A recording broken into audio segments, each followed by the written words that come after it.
How's it going, guys? My name is Zach with the Movie Castle, and today we're going to be taking a look at Kids vs. Aliens. This is from Shudder, and originally came out in the festival circuit 2022, would eventually get to Shudder in 23. This is directed by Jason Eisener, who, the top of the box will remind us, is the director of Hobo with a Shotgun. This movie stars Dominic Mariche, Phoebe Rex, and Calem MacDonald. And this is a remake and expansion of the VHS 2 segment, Slumber Party Alien Invasion. And yeah, that was the most memorable section of VHS 2. I remember back when that movie came out, everybody said, you gotta see VHS 2, there are aliens in it. So good to see this come out. It really does do a good job of taking what made the original great, finding room that we could expand, giving it a clearer plot, but still keeping that sort of chaotic energy. And I want to say, I really did like this. I wish I had saw it earlier, though. And yeah, I almost missed this one, primarily because of the box. I mean, look, Kids vs. Aliens, not a great title. The leathery creature here, the way it's shot, looks a little too much like the Demogorgon. And the bottom, it says, a close encounter of the awesome kind. Oh my gosh, that's a cringy quote. Like, for real, I saw this on the shelf, and I thought it was going to be a Stranger Things knockoff that was one of those modern horror comedies that was a little too sitcom-y and corporate and disingenuous, you know? Like, there's a reason why I don't cover a lot of modern horror comedies, and that's because they're so bad. Now, I saw this, and I steered clear of it until I found out what it was, and I heard that it was actually good. But nowhere on this flippin' box does it say VHS 2. The first VHS spinoff, Siren, from the minds that brought you VHS. Not the best, but at least it's there. This has absolutely flippin' nothing.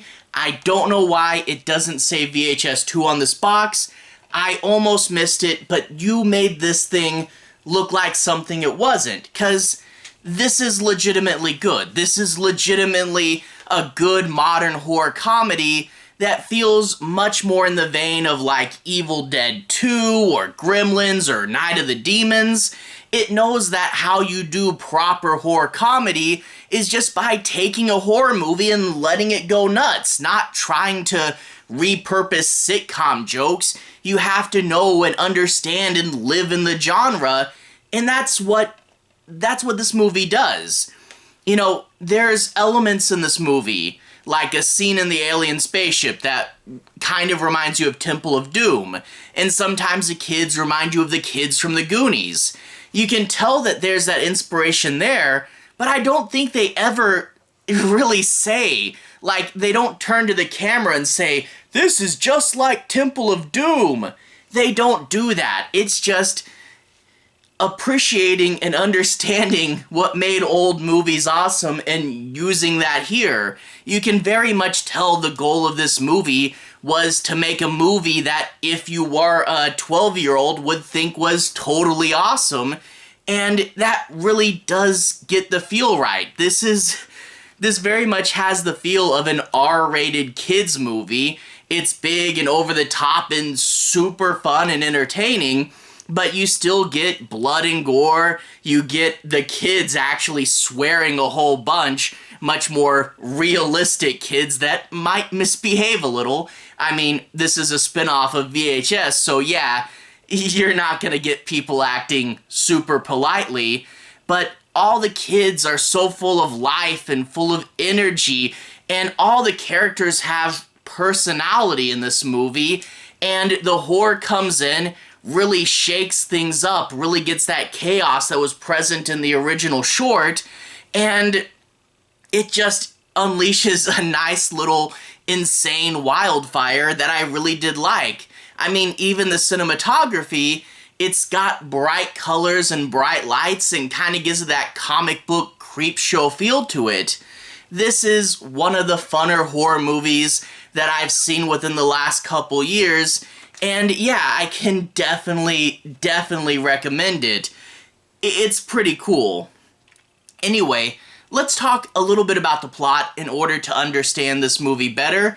I won't be doing any major spoilers, but as I go through and talk about a few of the things, I'll use that as an opportunity to dig down and try to analyze the movie better, but I won't be going to the end.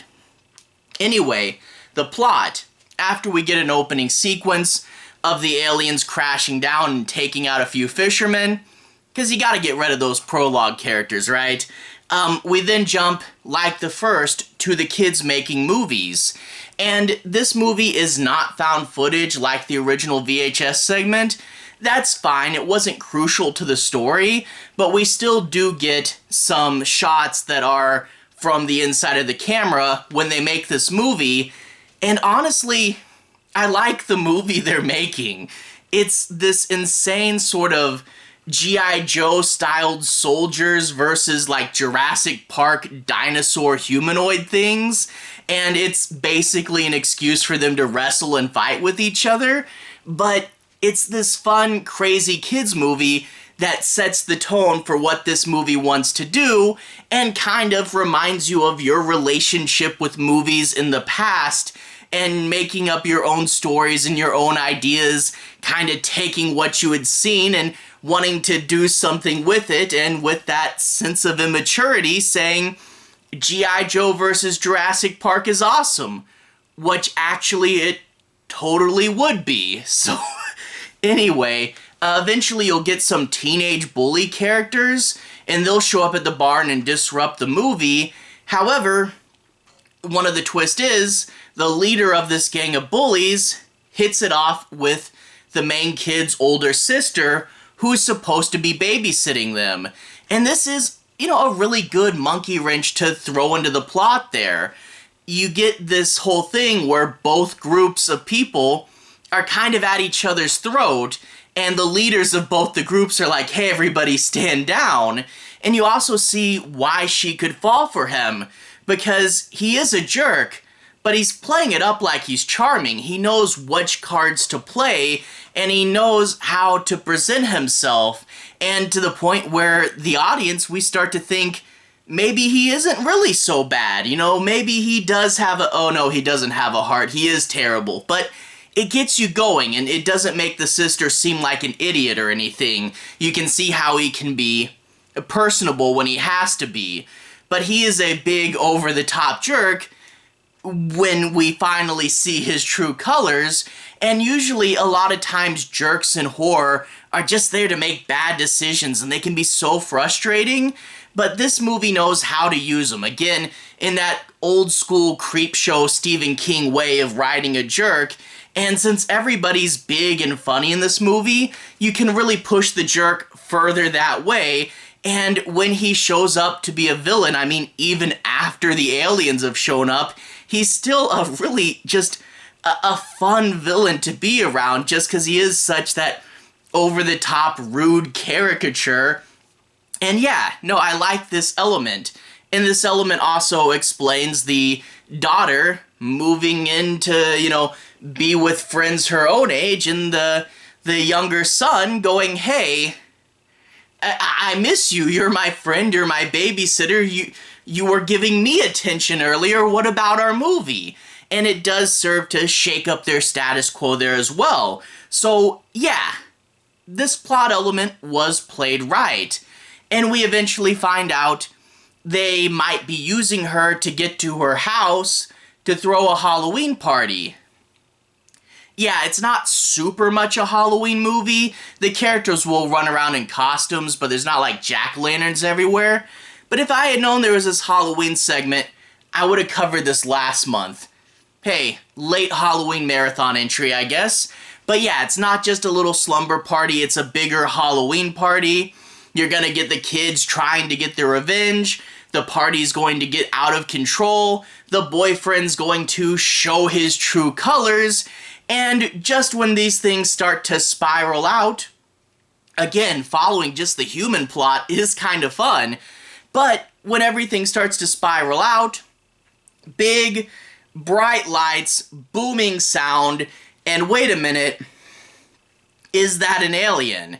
And I do like, much like the original short this is based off, they do capture that initial insanity of, oh my gosh, there's aliens, everybody scatter. You know, there is that insanity, there is that just kind of crazy inciting incident, that chaos. That's really cool. I was also wondering what they were going to do with so much more kids at this party in the movie version, but turns out when aliens show up, people scatter. So yeah, a lot of people scatter. It's kind of the main group that's trying to save their friends, and it really does have a better sense of focus than the short, because the short was running around for a little bit and going, there's aliens there, no, there's aliens there. It did keep a sense of chaos, but at the expense of not having much plot direction, and in turn, the short just kind of got to be running around getting scared of aliens after a while.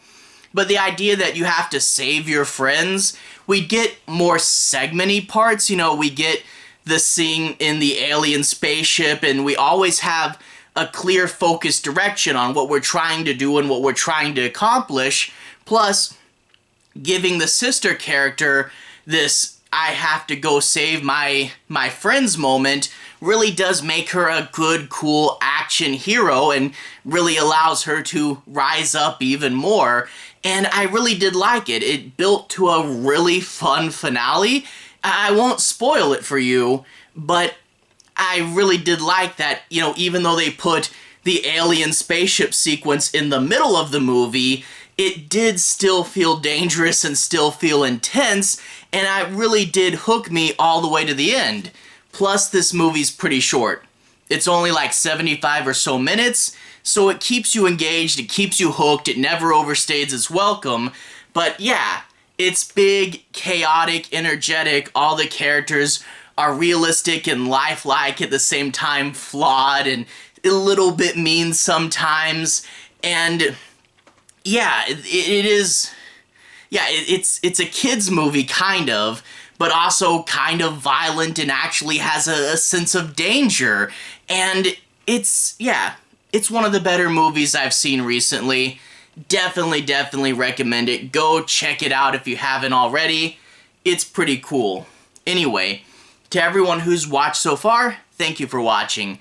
To everyone who's liked and subscribed, thank you. You really are helping the channel out. I'll leave a relevant playlist on the bottom. This should be my Shudder playlist. If you guys want to see more Shudder movies, you can click there and see more. Anyway, have a good day. I'll see you guys again very soon. Playlist on the bottom. Have a good day now.